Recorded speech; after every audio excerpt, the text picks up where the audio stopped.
Friends, Happy New Year.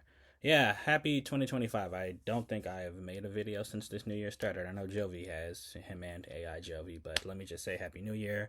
Looking forward to 2025 getting even bigger and better, and appreciate everyone who has stuck with us thus far just to listen to us talk. So this video you're about to watch, it's a little different.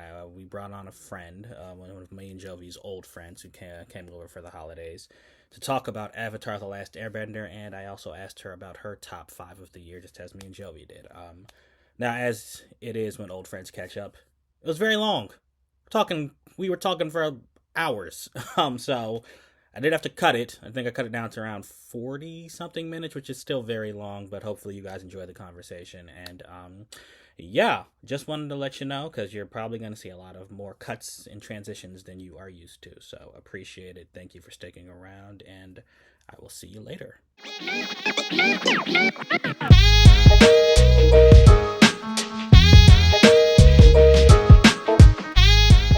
All right, my friends, welcome back to Small Couch Reviews. It's your boy Sam. Happy New Year to everybody.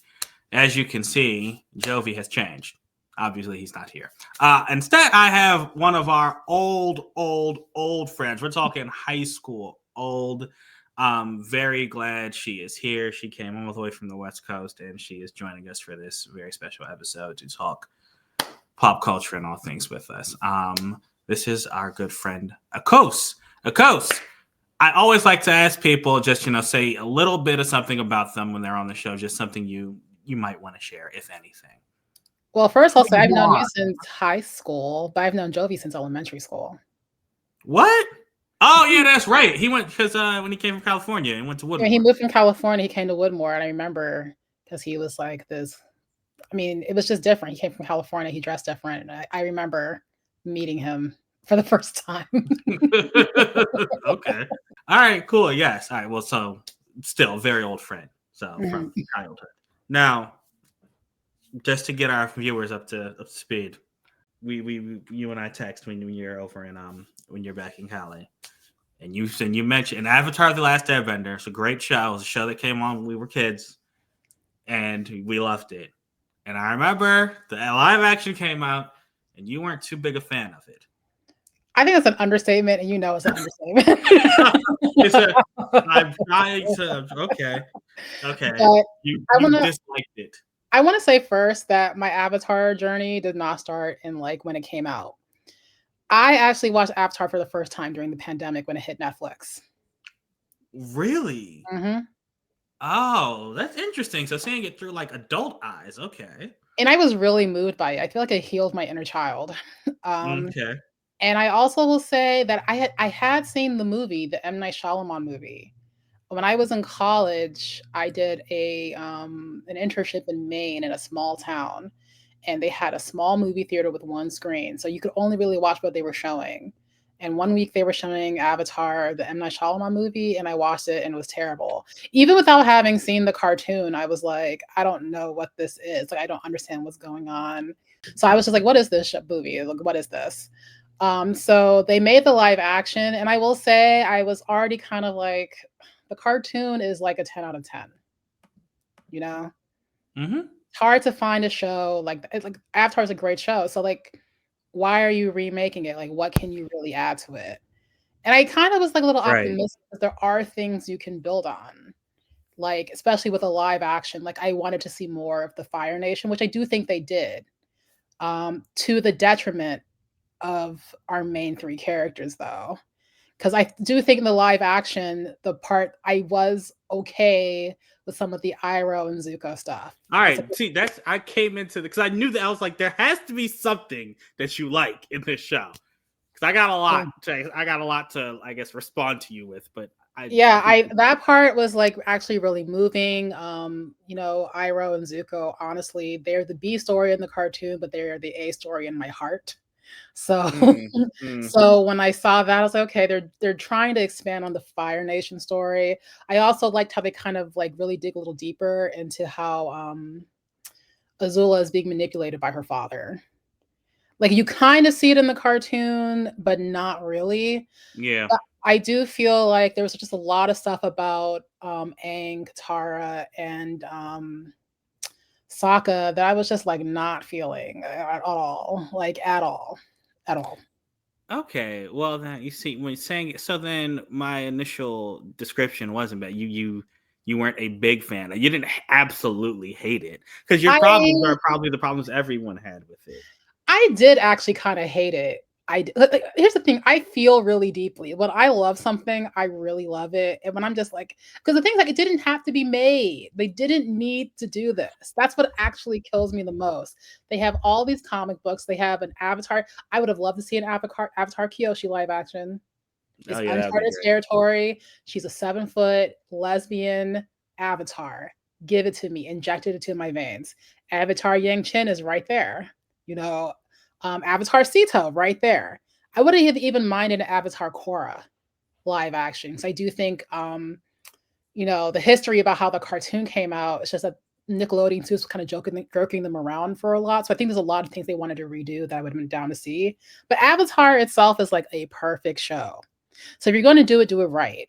The creators walked out of the creation. They were not happy with their collaboration with Nickelodeon with Netflix, and that should Yeah. have been my sign not to watch it at all. But then I did, and I really was disappointed.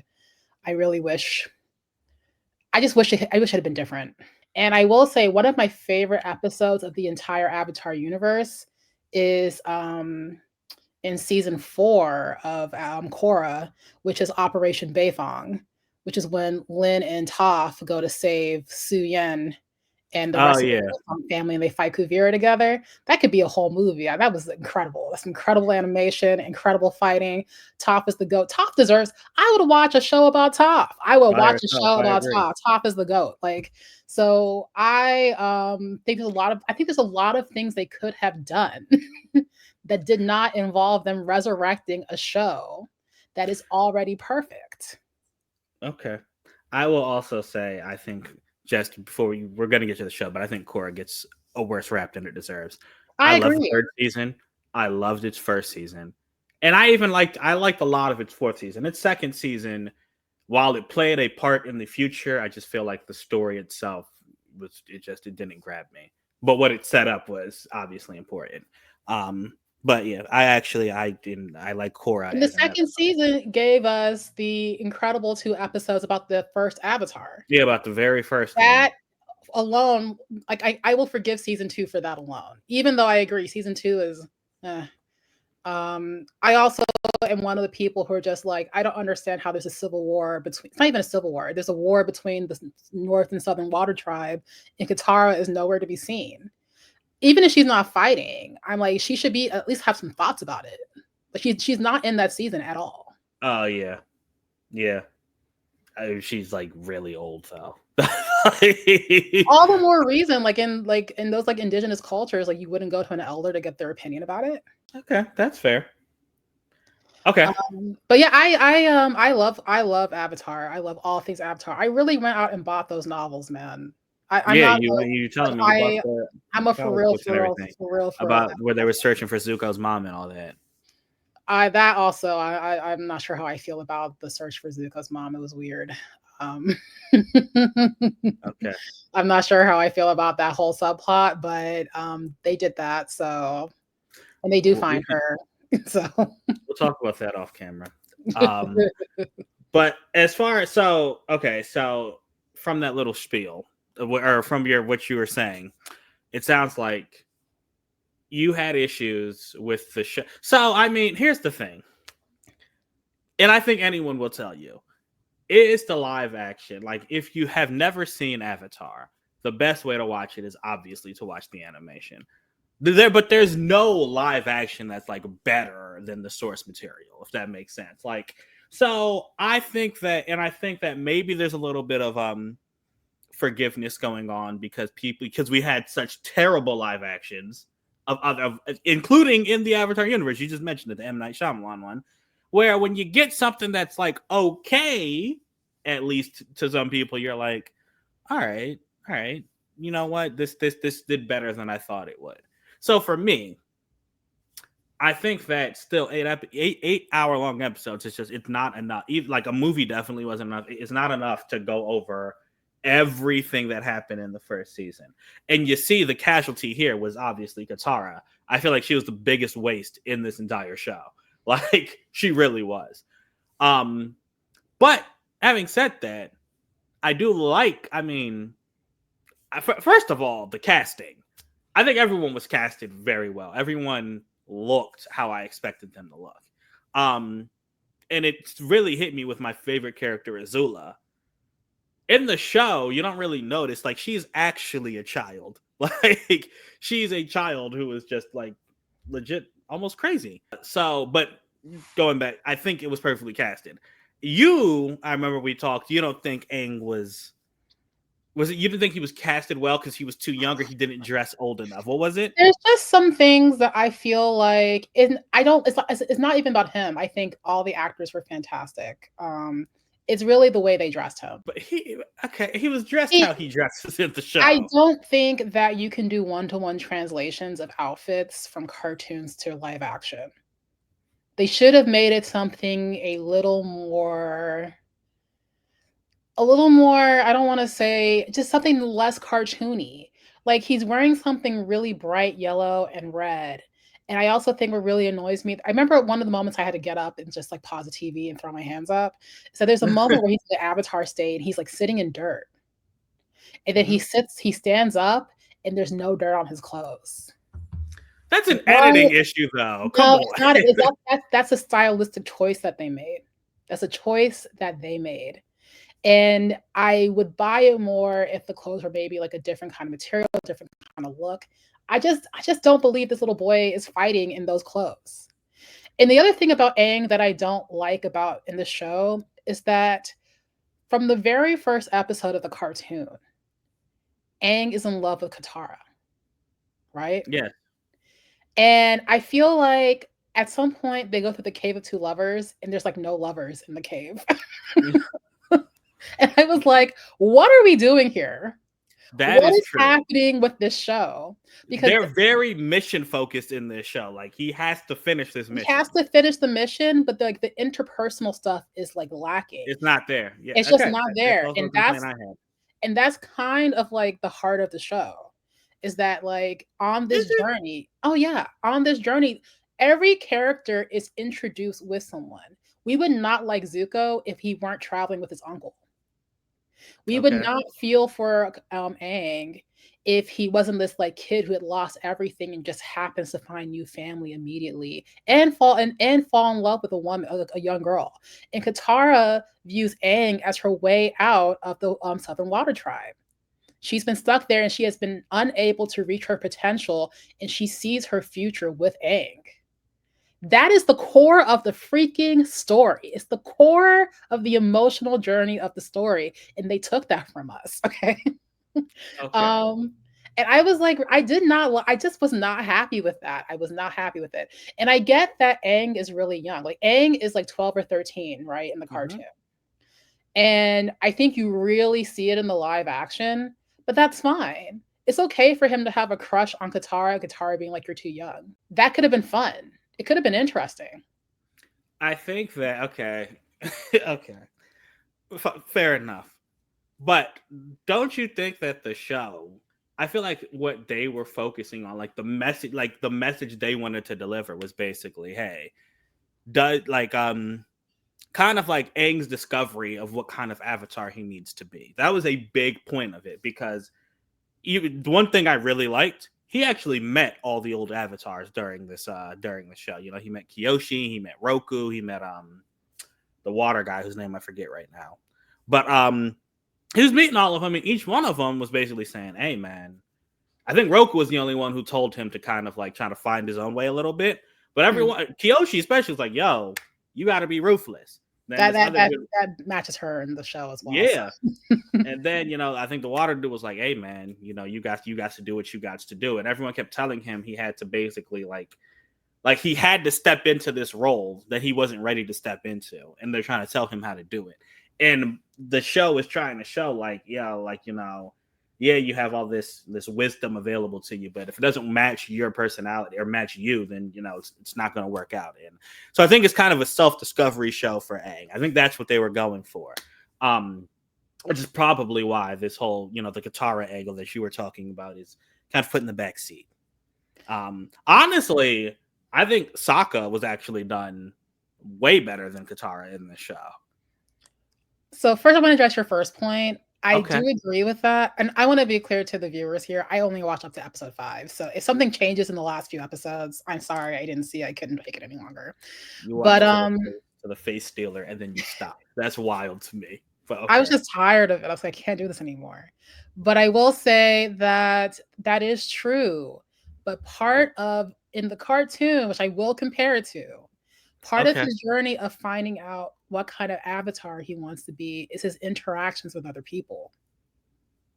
His love for Katara made him refuse to like do that kind of what's it when he goes to see the chakra guy and he has to detach himself from earthly desire. He realized he didn't want to be a person detached from the world. He loves Katara and he loves people and he wants to be like a part of them. He wants to be connected to them, and that's reiterated at the Old Masters episode where he talks to Yang Chen, and Yang Chen is like, Airbenders detach themselves all the time, but the Avatar cannot do that. So unless we get these personal journeys, look, I'm sorry, everyone on the show. I know I'm a TV writer. Okay, I have watched Avatar and dissected the storytelling to a T. Okay, and this is no shade to the live action; just wasn't for me. Okay, part of his journey to figuring out what kind of Avatar he is not just going around collecting wisdom from people who are dead. It's about being with people who are alive and learning about how to be amongst them and what it means to be a person on this earth. And then thinking, okay, now that I have this, what kind of avatar am I going to be? Am I going to be like Avatar Kyoshi out here just killing people, just on principle, or am I going to be a person who shows mercy? Am I going to be a person who detaches? I'm going to be a person who can fall in love. It doesn't. It just doesn't feel earned. He's so young. He doesn't even know what kind of man he wants to be. He's a boy. Well, yeah, I remember, but this is the first season, though. Akos, just remember, it's the first season. You Yeah, got you're right. You're okay. right. You're For right. you, it's only 5 episodes. You're All right. right, so okay, let's get.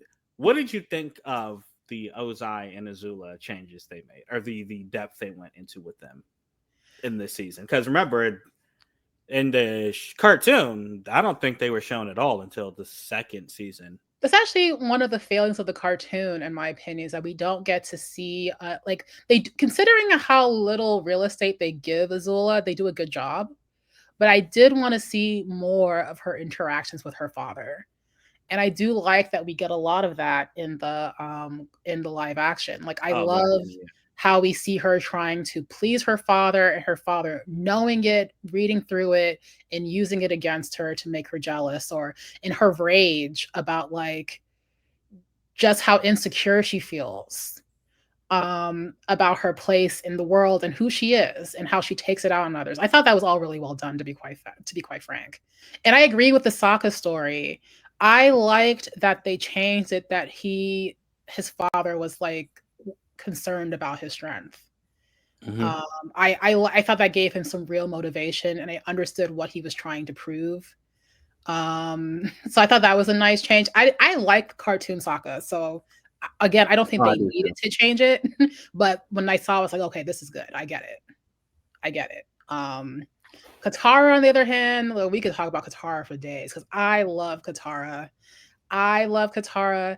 I think Katara to me is the prototype of what a girl protagonist can be. Because I think so, we had a girl boss era for a while where all the girl heroes were just kicking ass and telling boys they were worthless, and it was great. It was great for different reasons, but I love how flawed girl Katara, cartoon Katara is. She The, is the Jet seriously, especially episode is early. perfection. The Jet episode where she falls in love with Jet off like I was like Yeah, I was like, and who doesn't doesn't kind go of through listen this to as a child? anybody. When you're a girl and if you've lived in igloos your entire life, of course you want to fall in love with Jet. Okay? And there are people who like Of course, of of course she was gonna fall in love course. with Jet. Of course she was gonna fall in love with Jet. Oh my And of gosh. course Jet made a fool of her. This is part of Okay. being a girl. And I think so often that girls get shamed for picking the wrong love. And you know what? It's a normal part of life. We all deal with that. I love Katara. I love her anger. I love her rage. I love the mistakes she made. I love that she steals things. I love that she's unsure about Aang for so long. I love that she's badass. I love that she practices waterbending all the time. All Yep. the time. Yeah, she got a I number. love Katara. And I also love like so much of her personality is about like being abandoned by her father or feeling abandoned by her father and also the guilt of like how her mother died. Just a well thought out character. Like she's so strong, she's so incredible, but she's so flawed. Yeah, And she I is. love that. I love Katara down. Like that is I also love how she moms everyone and is annoying and but she can't help it. And usually they I think today we shy away from girl characters like that who mom and they cook and they clean. But that's who she is and they lean into it, but they also lean into how she's more than that. Katara is the prototype. She is incredible. I was disappointed what they did with her character in the live action, but it's not over yet. You're right. They can still make it good. I don't know about her. One of my favorite moments in Avatar is when Zuko basically decides to, he turns good essentially. Although I guess he wasn't really evil, but he decides to help the Avatar learn firebending. And they're I all don't like, at first they distrust him, and they're like, all right. Then all of them are like, okay. And then at the end, Katara is like, listen, I know you're going to betray us, and when you do, I'm going to end you. Like yes. that was one of my favorite moments, like it's just in fiction, period. And I don't see this In all adaptation of being fiction. no in all of fiction. Yes, yes. It was incredible because it's like you didn't expect like, the girl you saw in the first, like you said, the girl you saw in the first episode to being like that. That's just what a character arc. And the thing that's crazy is that was after she had learned bloodbending, so you kind of believed her. She was not joking. And there's that incredible moment where she and Zuko go to find the guy who killed her mom, and Zuko witnesses her bloodbending. And you can just see his eyes go, "Oh, holy shit! I did not know when Yeah, she threatened me. I did not know what she was actually threatening me with." yeah, yeah. But yeah, and also something I think I've talked to you about is that Qatar is like rough around the edges. Like the Southern Water Tribe is a place that is destitute. It's been underserved for generations. They have the men have been gone. So literally, Sokka is the man in that town. And like, I mean, Katara had other women around, but she didn't have anyone to like educate her on the water bending. They didn't have much. They're just a people who are just I don't know how to explain it, but it's just a poor and impoverished place. So, she's a person who has to make do. That's why she's so willing to steal a fucking waterbending scroll when she sees one. She's like, I'm not getting this. Yeah, to learn the water whip. I The remember water that. whip, yes, Yeah, yes. So I love Katara down. Like I love her. So yeah, I just feel like the show, there's just so many things I thought they could expand on. And I think they could have expanded on the history of the Southern Water Tribe and how disadvantaged they were, and how despite how disadvantaged they were, how much like Katara and Sokka are proud of where they're from, how much they learn, how much they like just their culture and like how proud they could have done so much. so you know what I'm learning from you What? right now? What? You had high expectations for this show when you shouldn't have. That's on you, for real. Like you should have known this was going to be a show that focused on the special effects and pretty much nothing else. The fact, like, that's why people like me and others who are like, yeah, it's okay. The fact that they gave us the special effects and the fact that we got so much, Ozai character development, and like you said, that one episode, that Zuko episode with him and his uncle, Mhm. that was Oh, incredible. I I I, like, couldn't believe. teared up during that episode during the live Yeah, action, man. yeah. That like, when he stands with his uncle after his cousin dies, Uh huh. I started to cry, I'm not That gonna was that was incredible. and I That will was say that Zuko never made me cry in the cartoon. really. Mostly, I was annoyed with him. I appreciate his journey, is incredible, but I was mostly annoyed with him. I was like, "Boy, your uncle is trying so hard with you, please relax." Um, Really? but in the live action, I cried. I cried for Katara during the cartoon for sure. Oh, yeah. I mean, That like, episode is the season 3 premiere when she sees her dad and she's, like, so angry at him, and then she reveals that, like, it's because he left her and she can't she knows why he had to, but she can't. I always cry. Shout out to the voice actress for Qatar. They really did that. That's a great episode. What about when Zuko found out, like, he was related to both Roku and Sozin? That didn't make That me cry. okay. The boy was going through it, man. He was like he was about to crash out when he found out. Like he was going through it. But okay. All right. So I mean, here's the thing. Wait, go ahead. I was just saying, here's the thing. You watched the first 5. The last 3 are not going to change your mind. I think that I will say it's a show that gets better as it goes on. Because I think the first episode especially, I thought was really bad. Then the third one, when they kind of combined a lot of stories when they introduced Jet and the inventor, I think it was. I was like, okay, I didn't like it because they crammed a lot. I think the episodes with the face stealer when he had to go and save his friends, that was incredible to me. I really liked it. Okay. Not just because I really liked that character. I thought they did him well. He was quite scary. That's the one where they're in the forest and they're all being haunted by their worst memories, right? Yes. I actually wish they had done that first. Like I remember watching episode 5 and being like, if they had done some of this in the first episode, like set up the stakes for Katara and Sokka, it would have been in a better place. Like if I had seen, it's like, yeah, exactly. If I had seen up close, like first, like it's also like Aang talking to Monk Gyatso. Like I feel like if they had done that in the first episode and set up the stakes and set up their emotional journeys, I might have watched the entire show. I mean, I have liked it more, but I might have finished it. I also this is like me. I would say this first. They were never going to get this because it's hard again to do a 1-to-1 translation from cartoon to live action. But I don't understand what they did with Boomy. I didn't like him. I didn't like him in the live action. Same. I don't want to be too hard on it because again, the King Boomy in the cartoon is a cartoon. Yes. So he can do all kinds of crazy things you can't do in real life. Mm-hmm. I just remember watching and being, but I don't understand what their intention is with this. I mean, he talks about how difficult it was. Like he's resentful of Aang. Yeah, he wasn't a fun person. Yeah. Like, yeah. And they kind of made him a literal Mad King because before he was a Mad King because he was goofy and weird, but now he was like an angry king. And I was like, exactly. There was never real anger in Avatar amongst the good people, so I was like, it was a vibe. I was like, it was a weird vibe for me. I was like, I don't understand what's happening here. Okay, I see. And that's close to when you stopped.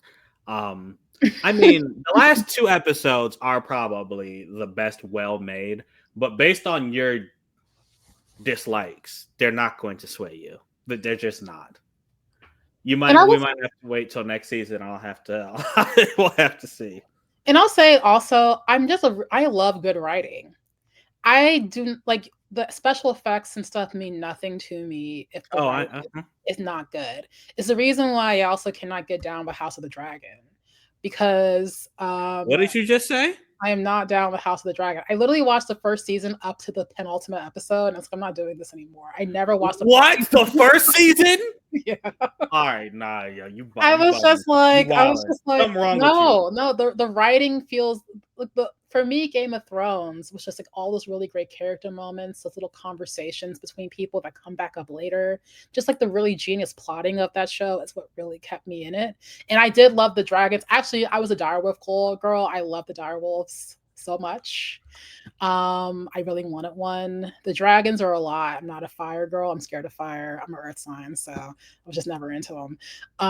So when I was watching House of the Dragon, and I'm just like watching, it's all about the dragons. If you're not into watching dragons fly, the show is not going to be really for you. Yeah, it is not about so the first literally it's about he doesn't have an heir, and and his brother is a crazy person. I mean, yeah, his daughter, who everybody knows will not win the throne, even though that's all this man. Here's where the great writing comes. He's the only character in the show, the king.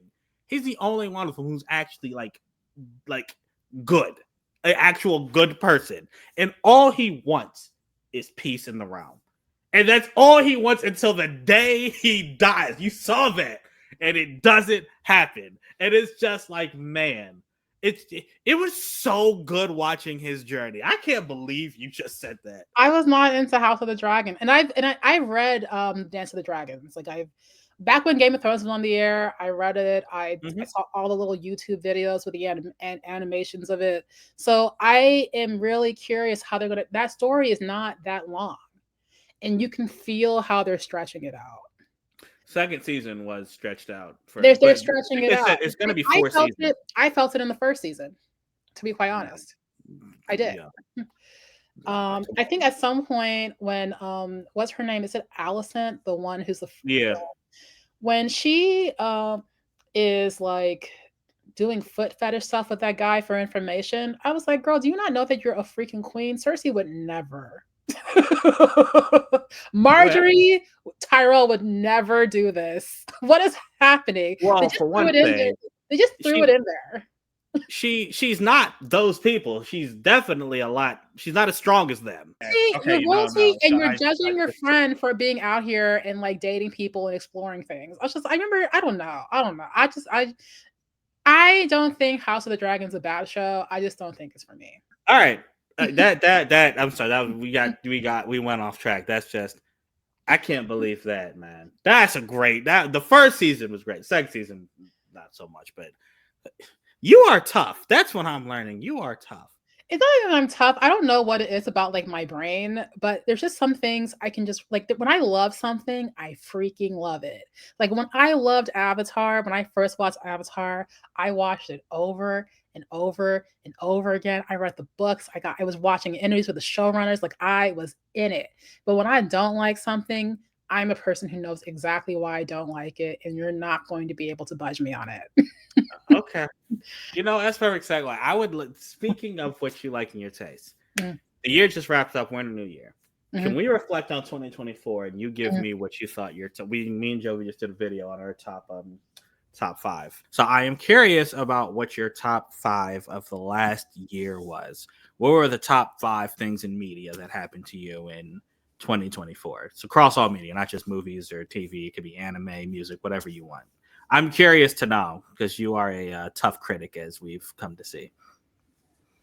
Okay, so the first thing I say is I wish I have to be better about listening to music because I don't listen to new music anymore. But I have been listening to the Interview with the Vampire soundtrack, which has been incredible. Shout out to Daniel Hart. And I've been listening to a lot of the music that's referenced in the show, like Argarish, the pianist who Lasad is playing the songs at the end.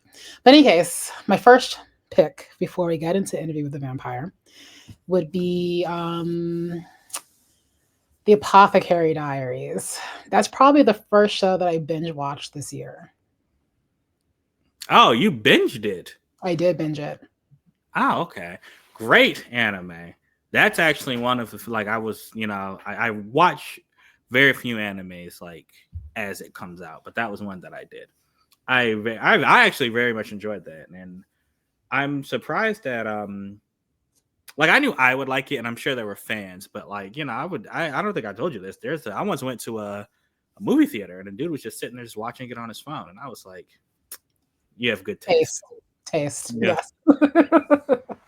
I'm trying to think of exactly what I like about that show. I love Mao Mao, the lead character. She is. She's just the thing about her is that they start off with a conceit that she's just this little weird person who's super into poison. Yeah. And kind of what you get into as the show progresses is like her insecurities, how reserved she is, how she's unable to be vulnerable. And I really like the way they plot out the romance in it because the guy, I don't know if he is the prince, right? He's the prince, but they're kind of like stringing that along. He just really takes his time with her. You can tell that he really does care about her. But there's still like all these like, the machinations of the pals happening.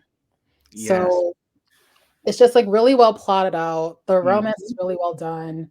I love her fascination with poison and just I like watching people be passionate about something, and she really is passionate about poison in a really dark way. But she's very likable, and this is a great like people who don't watch anime, this would be an anime I would ask them to watch. Yeah, I agree. I agree. Because it's like it's not, some people hear anime and they think like, superheroes or comics or cartoons and a bunch of action or whatever. This is a very well told story. A very well told story. And like you just said, everything that's happening in this palace, like it just grips you. It's so good. And it's not super long. It's 20 something episodes, I think 26 or 28 maybe.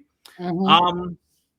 Quick half-hour watch, or half hour each episode, or not even a half hour, like 20 something minutes. So great choice. I am glad you like that. That's not one that you and I had talked about. So I'm glad to hear that you enjoyed the Apothecary Diaries. Our boy Ken will like that too, because that's his show. Who? Kendrick. He would. But yeah, it's really, really good. I love Mao Mao. I love the characters. I also anything that involves really like smart and clever women and really beautiful men. Okay. A lot of anime have very beautiful men and smart women. But like the like the prince, the guy who like hires her, he's like known to be beautiful. Like that's his like thing. Okay. Okay. But there's actually a moment where they put lipstick on him and they're like, we can't do this, he's too beautiful. He will actually his beauty would actually shatter the entire country. Shatter the country. That's a good one. Got you. Okay. And I love a pretty boy. Bring them back. With that, we got Apothecary Diaries. What else do you have on your list? We're gonna keep it with the anime, and I'm gonna do Frieren, which was Journey's End. Yeah, Journey's End. It's so good. I saw an anime list, and when this was coming out, everyone was talking about it. So even before I watched it, and I will just say, I'm not going to be a hater. It definitely lived up to all the hype I heard about it. But there was a list, and it was like, the greatest animes ever, and it had, some of the best. It had like, I know you haven't watched these, but it had like Attack on Titan. I've watched Attack on Titan. Oh, you have? Okay. Yeah. I had that. It had Full Metal Alchemist Brotherhood, which I personally think that was like the pinnacle. But then it had this show Frieren above that. Like that was number one, and Full Metal was number two. And I was like, what? I was like, there ain't no way. What's going on? So I went and I watched it, and yeah, it lived up to. I still don't think it's better than Full Metal, but it's up there. It's very good. It's a very good show. So good choice. And I'm talking when it is your pick, but please go ahead. Tell us about it. I don't think I can't I can't compare it to Attack on Titan, but it makes me happy that it ranked higher than Attack on Titan because they're just very different shows. They're completely different shows. Attack on Titan is so intense. It was a lot. Like, I mean, I remember midway being like, why did I start this? I'm just trying I don't know. The trauma just like never trauma was great. The trauma never ends on that show. Yeah, it doesn't. It just never ends. And I was like, at some point, I was like, I'm tired. I am tired of being traumatized every episode. I'm tired. But it was worth it. It was worth it. But yeah, Frieren is great. So I'll say I just finished watching Frieren actually. I've been rewatching Interview with the Vampire, which people talk about with my brother. And he's like, I like the show, but there's like almost no joy in it. And so we've been like kind of like every episode we'll like, finish off with a couple episodes of Frieren just to like lift the mood up a little bit. So hold on, wait. You and your brother are mixing Frieren with Interview with a Vampire? Yeah. That is a very interesting combination. Okay. But it's interesting because Frieren is kind of sad too. Frieren is sad, but not in the way that Interview with the Vampire. Okay. Frieren is a show that's just about like people really trying their best. Yeah. It's a show about people, unlike Interview with the Vampire, where people are just doing the worst. This is a show where people are genuinely trying their best. And I really love, there is kind of like a parallel here because, Frieren is not immortal, but she lives for a very long time. Mm-hmm. And what she's realizing in her late life, how many centuries old that she is that she just hasn't been paying attention to the people around her, the humans around her, and they die. And like, I mean, this is a spoiler if you haven't watched the show. and she wants to get to know the people around her, and she wants to take time to appreciate the world around her, which I think all the vampires from an interview with a vampire could take a note from. I just so people know what you said, that is actually what the show's about. It's not really a spoiler. That would be like the IMDb pitch. She's super old, and she's realized that, like, yeah, all my friends have like died, and so she's going on this journey to basically rediscover or discover, try to find her friends and discover what she missed out on in her very, very long lifespan. And yeah, she does start off very, very cold. I remember. And as with her companions as they come along with her, she does change. So it is nice. It's a feel good for some of it. And I really relate to her. I really do, because I just feel like I'm not sure what it is about me, but there's a lot of social cues that I miss. And I'm just watching her. I'm like, girl, I completely get this. Okay. Like, there's just some social cues that I'm just like, I'll say, like, so people will tell me later, like, you said this, and I just didn't understand why you said it. And I'm like, I can anything by that. Like, I'm so sorry. Like, when you repeat it back to me, I can hear how it sounds to you. But that is actually not what I meant. Sam, are you nodding because you know this about me? I didn't say. Yes. Yes. Yeah. So, like, I just feel, I mean, I don't know what it is about Frieren. I don't know what kind of neurodivergency she has, but I completely understand that. And I had to like go back and like really try. Like, I'm a person who, like, now that I know these things about myself, I have to be more careful about how I talk to people and really think about what they're saying to me when they say it to me. And that's essentially what Frieren is going through. And the other thing I like about Frieren is that she's already gone through her great journey. You know, she's already a hero. She's already a legendary hero. She's a legend. It's not even about that. It's about the fact that on this legendary journey, she did not get to know the other heroes with her the way that she felt like she should. And I think that's a really beautiful kind of sentiment that is not about it's not about the destination, it's about the journey. And she didn't make the most of the journey. Right. That's the title, After Journey's End. So I dig it. And I really like that you pulled that from this. That's something that I like to, like, when people ask, like, adults, like, oh my gosh, you're watching, what is it appealing? What is anime? Why does it appeal to you or whatever? I can get into an argument about, does it really matter what medium you watch something in if you're getting the story? But I like, a lot of anime have these themes, these things that relate to you. Yeah, and I love all the characters. I love Fern, her apprentice. I like her. Who she didn't even want at first. Yeah. You say that what? Who she didn't even want at first. She didn't even want at first until she's tricked into taking her on, which is great. There's also all these little moments that just remind me of myself, like some of the not great parts of myself. Like, for example, when Frieren finds out that what's her name, Himmler and the corrupt priests were writing letters to each other the entire time, and she didn't know. Oh yeah. I was like, oh, I've been there. I've been there when my friends all talk to each other and I'm not in it. They're like, well, we tried to include you, Waffle, but you just were not. I'm like, oh, I just was not tapped in this way. Yeah. I'm telling you, Frieren reminds me of myself so much. Excluded from the group. It's literally like holding a mirror. That's probably why you love it. Yeah, it's like holding a mirror to my face, being like, you need to be a little more intentional about how you handle people. Yeah, man. Stop being a cold elf. All right. Hey, like Frieren, I mean well, like yes. I just don't get all the social cues, and I think that it just kind of hit me, like it met me at a place where I can meet it. So I was like, oh, I needed this show. I actually wish this is a show I wish I had watched when I was like maybe 17. Okay. I think it could have made some things in my life easier if I had watched this when I was younger. If you had been confronted with this reality back then. Okay. I see you. I feel you. All right. Dune Part 2, incredible. Great filmmaking.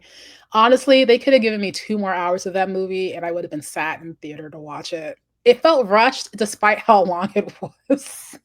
That's okay. I actually haven't heard that. That was a long movie, but okay. It's a long movie, but they're like really rolling through the plot and they do a good job of it. That's not even like a slight, but I was like, if there's extra footage, give it to me.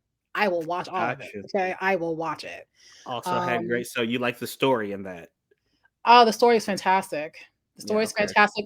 I will say though that what's his name? There's that incredible scene where everything goes monochrome, like black and white. Yeah. Fight scene. I forget who that guy is. He died faster than I thought he would. Oh, I forget the character's name, but he's played by Austin Butler. Yeah. When he died, I was like, "Yo, we just met you." And he came in and he was the dude's nephew. He was kind of crazy. Yeah. Great. That I movie, thought it was great. Great special effects. Okay. Yeah. All right. So That is peak cinema right there. Okay, I sat in the theater. I remember when it was over, I was like, if someone had given me this budget, could I have made this movie? And for me, the answer is like right now, no, but it's something to aspire to, and that's great. Like that's great. Yeah. Shogun, incredible. All right, I got nothing. I thought that was a perfect show. I got nothing to say. In fact, I love it so much that I'm actually mad we're getting a second season. Like I'm ticked off about it. I also wish they had left it as is. It's so good, and it can only get worse. Miniseries. This is exactly what I'm talking about. Hollywood getting greedy. Like, if something is perfect, just let it be. Just let it be. You know, it's so good. I will say I had a hard time in the beginning because I really hated the Anjin. Like, I just hated his racist self, but then like once I got past my feelings towards him, and the show was just like no longer really about him, I was like, okay, this is excellent. It's excellent. I actually didn't mind seeing it through his eyes. I mean, at first when he got there, he was clearly just trying to use them or whatever because he wanted them. But you know, I think it was maybe when he started taking showers or we started taking baths. I was like, I dig this to the point where. Yo, their episode when his gardener died, and he was so mad. That's when I started loving him because I was like, yo, you know what? I feel exactly how you feel right now because that yeah, man. I knew as soon as he said that he had made a mistake, and it annoyed me that he didn't. But I will say this: I actually could have watched the show without him. Okay. Even though he grew on me, I was just in the beginning. I was just like, I do not care about you and the weird snarky things you say. And but he was necessary to it. He was like a necessary part of the show. Yeah. But he could have still been a necessary chess piece without the show centering him. Okay. My favorite characters in the show are obviously what's her name? The love interest. I forget. I don't remember her name right now. It's been a while. Mariko-sama. Mariko, yes. Mariko, she's great. I love her. And honestly, the episode where we learn about her and Lady Ochiba's like history is like one of my favorite episodes. I was like leaned all the way in. And I also really love the guy. I forget his name in the show, but he's the one from the very beginning. He's scheming. Oh, I think he is hilarious. And Ichi something. Yeah, he is great. Like I understood him 100%. He's like, these rich noblemen are out here playing with my life, and I'm trying to live. And I was sad that he tried so hard and still lost. Yabushiga. I know he was talking Yabushiga, Yabushiga, yeah. He was scheming, man. He wanted he just wanted his island just to be left alone. Island and to be left alone, and I understood him. He was constantly just like, what do I have to do now to get back home and live? You haven't disappointed me so far. Let's see. I love X-Men 97. I don't really have much to say about X-Men 97, except that I enjoyed every second of it.